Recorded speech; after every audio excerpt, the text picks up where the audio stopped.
After the events that took place in Shaw Medical, the Birds head back to their hotel room and they need a stiff drink. They also play a game of I Told You So, with Wendy pulling the I Told You So card. She thinks that Marty's an idiot for not predicting exactly what Ruth would do. They then start talking about what they're going to do. They no longer have the leverage they once did, and the deal with the FBI is probably done. Marty tells Wendy we can still get out with our lives, but she doesn't want to abandon the foundation. And Marty has to tell her, you can't have your cake and eat it too. We got to pick one or the other. Something has to give. I mean, we don't even know what's in Mexico and who's coming up for us and what they want. And Wendy tells them, then we need to find out. Before they do, Marty wants protection. The next morning, Wendy heads to Shaw Medical, but Claire isn't answering any of her phone calls. That security guard that Claire has heads down and tells her, what did you expect? After the stunt you pulled? Wendy then tells him to tell Claire, we can still get you what you need. The deal can still go down. Just tell her that. The Birds then head back to the Ozarks. Wendy is pissed when she gets home, but she's pissed off at Jonah. She thinks that Jonah gave Ruth all the information that Ruth needed to track down Javi. Jonah, however, isn't at home. It's only Charlotte. And Wendy is very surprised when Charlotte tells her, I had a hand in it too, but I never thought that Ruth was actually to go through with it. The problem is, Charlotte just wasn't thinking. She was trying to help out Ruth because Ruth was going through a tough time after Wyatt died. They then have to stop the infighting because Agent Clay shows up from the FBI. She tells them that Javi's gone missing, and they just act like they don't know where he is. They do ask her, what does this mean for our deal? And she tells them, it means your deal's dead. But she also tells them there's a bigger trickle-down effect because of this. This is going to create an unstable situation in the Navarro cartel, and the Birds were the last ones to be seen with Javi. So what she proposes is they testify against Omar and they go into witness protection.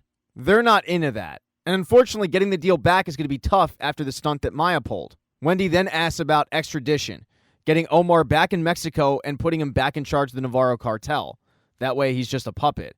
But extradition for a guy like Omar Navarro is going to be near impossible. They're going to need to pull a lot of political strings, and by that point, it's probably too late. The cartel puts somebody else in charge. So they need it to happen fast. It's not impossible, it's just really going to be difficult. Marty asks her, what would it take for the FBI to believe that he's still in control? And Agent Clay tells him, money. Keep those seizures coming in, and maybe I can pitch it to my boss and convince him that this is the right move to make. But she thinks that that's really dumb. She once again tries to pitch them on going into witness protection, but they just don't want to do it. They'd rather go with this alternative route, and that means that Wendy is going to have to get a one-on-one with Omar, who is currently sitting in solitary confinement.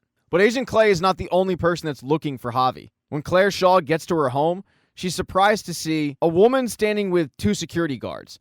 The woman introduces herself as the attorney for Javi Elizondo and his quote-unquote tile company. She's looking for Javi, and she's wondering if Claire knows anything because Javi had mentioned to her that he had secured a sweetener to their deal. Claire does confirm that she was able to get him the stock options, but she didn't see him. The new Helen Pierce doesn't buy any of it, but all she can really do in the moment is intimidate Claire, giving her her card and telling her, call me if anything changes. It does work as Claire is terrified. And she's also not returning the Birds' calls. So the Birds have two deals to deal with. The Shaw situation and the deal with Navarro. But while Wendy goes and deals with Navarro, Marty tries to get them a backdoor option. He goes and meets with Maya. He asks her if the deal that she proposed a little while back is still on the table. And she tells him no, it's not. She's disgusted by Marty. She's bitter about how she's being treated for doing what, in her opinion, was the right thing. And she no longer is interested in ever working with Marty Bird. In her opinion, Marty Bird is just another criminal, and she kicks him out. While Marty was meeting with Maya, Wendy went to meet with Omar, and it does not go well. She starts trying to pitch Omar on this deal, but he is incensed and enraged and threatens to kill her. Even though that's going to be really tough to do from solitary confinement, he vows to find a way. Even though the meeting didn't go well, once she gets out of the meeting, she calls Agent Clay and says that it did go well, lying. But she also says we got to get him out of solitary confinement, and we have to make him know that it was us who got him out. He's got to trust us. Agent Clay's surprised, but she says, I'll get it done.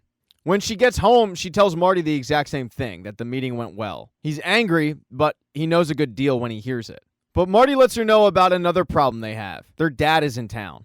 He showed up with his church group, and he's going to search for Ben. He's even hired a private investigator, Mel Saddam.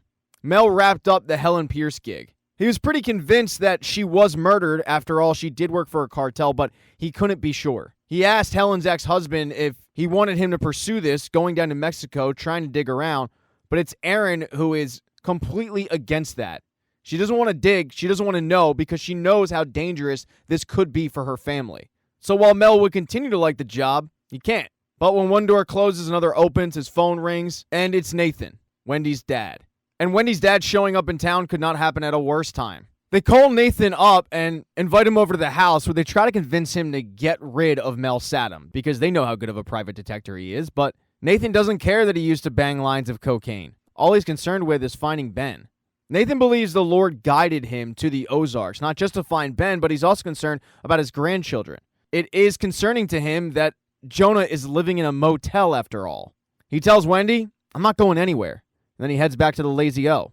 Right after Nathan leaves, Marty gets a phone call from the director of the funeral home that he owns, telling him that he's got a body of Wyatt Langmore, but he doesn't know what to do with it because Ruth isn't picking up the phone.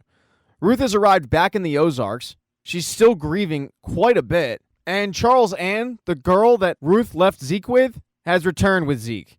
She doesn't want any parts of Zeke because Zeke has been put up all over the news as a missing child.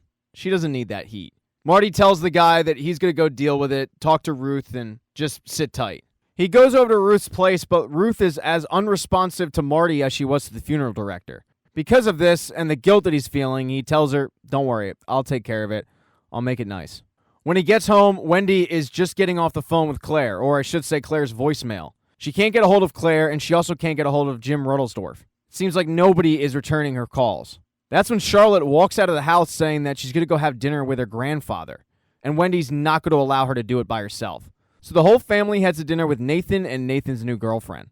They start talking about the tragedy that happened with Wyatt and how Wyatt's connection with Ruth is connected to Ben because they used to date. It then goes into subtle jabs with Nathan poking at Wendy for how she was when she was a child. Nathan's view of things is completely different and warped from Wendy's memory. Nathan looks at her like she was a troubled kid. Wendy looks at him like he was an abusive father. It's not a good relationship. And Wendy's big concern now is that Nathan is going to ruin her and Marty for the kids.